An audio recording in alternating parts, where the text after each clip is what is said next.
በአዲስ አበባ ባለፉት ጊዜያት የተተከሉ ችግኞችን በመንከባከብ ለፍሬ እንዲበቁ የሚጥሩ ተቋማት ቁጥራቸው ቀላል የሚባል አይደለም። ከነዚህ መካከል ደግሞ በቦሌ ክፍለ ከተማ የሚገኘው የአንድነት መረዳጃ እድር የተከላቸውን ከ10,000 በላይ ችግኞችን የመንከባከብ መርሃ ግብሩን በዛሬው ዕለት አከናውኗል።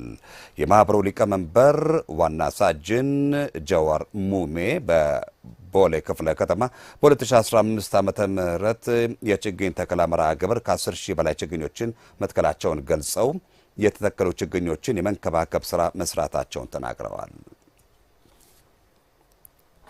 በክረምት ፕሮግራም ላይ በአንድ ቀን ብቻ ከ3,500 በላይ ችግኞችን በአንድ ጊዜ ተከል ለኛ ራሳችን ፕሮግራም ይዘን ከዛም በኋላ በአገር አቀፍ ከ10,000 በላይ ችግኞችን በአንድ ተክለናል። አሁን ደግሞ ባለፈው መተን ችግኞቹን አንከባክበናል። አሁንም ዛሬ መንከባክበናል። ቀጣይም እናንከባክባለን። እዚህ የደረሰው ችግኞች ወደዚህም አሁን የቀሩት አለ። እነዛንም ደግሞ በዚህ በቀጣይ ሳምንት ሁሉንም እንጨርሳለን። ጨርሰን አንከባክበን እናሳድጋለን።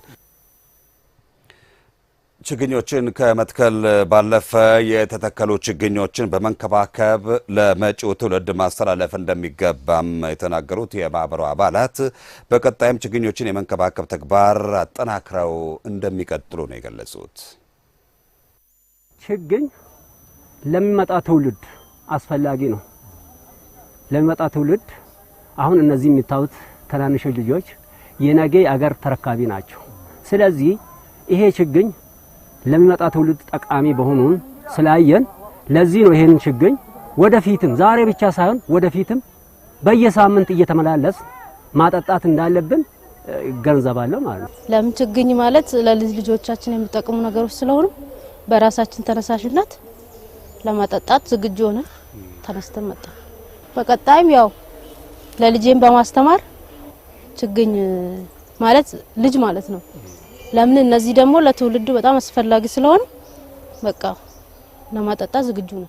እንክብካቤ መኮትኮት ምናምን ያስፈልጋል ብለን አሁንም በችግኝ ተከላ መርሃ ግብር እንደነበረ ይሄንንም እቅድ ይዘን አሁን መተን ውሃ ያጠጣን ዛሬ ደግሞ ያንከባከበን እንገኛለን። አሁንም በዚህ ብቻ የሚቆምና የሚቋረጥ ሳይሆን አሁንም መልሰን ይሄንን ነገር ቢያንስ በየወሩ መልሰን ይሄንን ችግኝ ውሃ ለማጠጣትና ለማንከባከብ ቢያንስ እንኳን አቅም ከፈቀደ አጥር እንኳን አጥረን ይሄን ችግኝ ዴናና ውብ በሆነ መልኩ ለትውልድ ለማስረከብ አቅደን እየሰራ ነው።